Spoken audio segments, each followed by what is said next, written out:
Hi, welcome to Garden Theory. My name's Zach. A lot of times I have people come up to me that are overwhelmed or stressed out about how they can create their own garden space. There's so many different things to consider when you're designing your landscape for the first time, from lighting to your soils to what type of plants, your growing zone. So it can seem so complex and complicated. And I know a lot of times people will look at beautiful gardens on Instagram or at different public gardens in your local area, and a lot of times people think I can never have this. I'm here to tell you that you can. It's going to actually be quite simple. We're going to break it down into a few easy to follow steps for you so we can make this kind of complex and mysterious matter that is landscape design and break it down into simple steps to help show you how you can create your own beautiful landscape design. So if you're wondering who I am and how do I have any right to say anything about this topic, I have a degree in horticulture from BYU, Idaho. I also have 5 years of industry experience from designing, installing, and maintaining different landscapes from residential to commercial use. My goal for this YouTube channel that I have here, Garden Theory, is just to help teach people about landscape design. Part of a video series I'm currently doing is I'm covering the elements and principles of landscape design.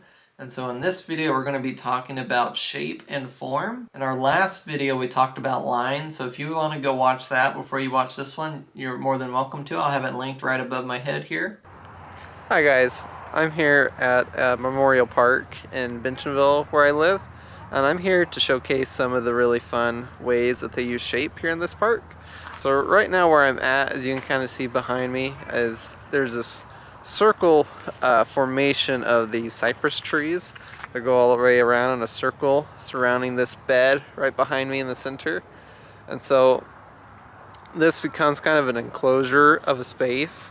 And so having these, using the shape of a circle for these trees, creates this kind of really cool sense of space for the area, which I really like. And another really fun way is there's a pond back there behind me, and a lot of the pathways follow the curves of the pond. But I'm going to walk over here. I'm going to show you, let me swing this around. I'm going to show you one of the other really cool ways they use space in this park. And so let me just walk over here. So I'm going to start right here. So right behind me is this circle bed with the cypress around it. And then we're going to swing around 160. Then they have this square, let me move the camera to the side here. They have this square patch of lawn that leads to the pond. And so that really provides, it's almost like a keyhole shaped design. And that helps to provide a sense of structure leading your eye and yourself as you walk through the space towards the pond.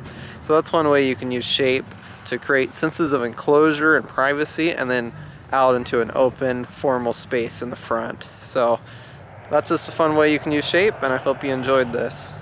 So another way they emulate the curves of this circle is that they have these arbors that go around the whole top of this, providing another additional layer of the curvature as well as added height for shade, and just as a pretty cool feature. So I wanted to stop here as well to showcase these really beautiful cypress trees. So another way we can talk about form. So shape is like the 2D objects on the ground, but form is the 3D objects. And so there's a lot of great forms we can use with our plant material, and one of these is these cypress trees behind me. So they have a very tall and slender form to them, and so having that provides a sense of formality to the space as well as a sense of enclosure on the inside. That's one way you can divide your spaces, is by having taller objects to create a sense of mystery behind them and privacy. A lot of times, you know, when we're talking about landscape design, you'll hear short plants in the front, tall in the back. But it's also okay to mix these up a little bit to create different rooms or spaces in your outdoor design. A lot of ways taller plants can help to provide a sense of mystery to your space, having something that's a little out of view until you turn the corner and you almost enter a whole other section of the garden that way. So that's one way we can use different varying sizes of plants, including trees like these cypress, to create beautiful spaces. So a few examples of different shapes in our garden. We talked a little bit about this in our last episode with line, but there's kind of two main different types of gardens. There's formal and informal gardens. And so typically formal gardens have very straight lines, everything's very manicured, very clean look. And on the informal side, you can kind of think of like English cottage gardens. Everything's kind of messy and it flows together. There's not really any kind of straight lines typically. And so those are kind of our two extremes on this spectrum. And you can mix and match a little bit. I'm not saying you have to go all natural or all formal. You can have a little bit of both. But those are kind of our two starting points that we're going to work with. Typically, our more formal shapes are going to be things like squares and rectangles, things that are ending in 90-degree angles. All of those things are going to give us a more formal look. When you have a square patch of lawn, that's very formal. But if you have a very natural meandering patch of lawn, that's a lot more natural. So those are kind of what I'm talking about with different shapes.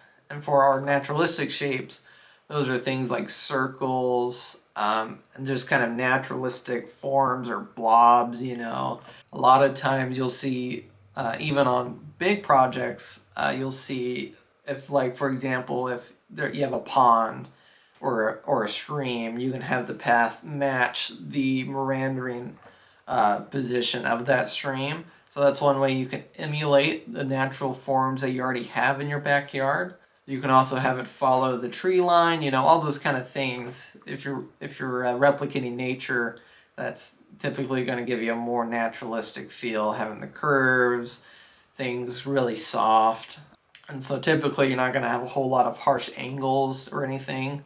And so that's kind of the two main differences between the two. And so you can actually complement some of the shapes that you have in your walkways and your garden spaces by the plants that you choose, because different plants also help emulate some of those shapes.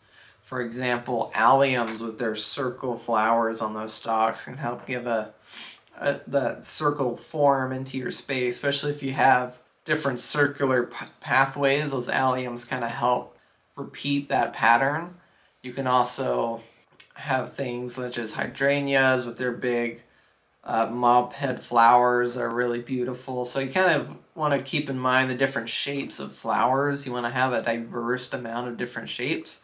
There's some flowers that are tall and skinny, like foxgloves or snapdragons. And then you have some that spread out, like different types of ground cover. And then you have some that fan out, like coneflowers or black-eyed Susan. So you want to have a good mix and variety of different shapes and textures in the leaves and stuff like that when we're choosing our plants down the road. I don't currently have a garden space of my own, so sometimes it's a little tough to explain these things and concepts just talking to the camera, but I hope you know that I just want to help y'all out the best I can. I would definitely invite you to comment down some of your design ideas and questions you have for me. I'm more than happy to answer them. And thank you so much for watching here at Garden Theory.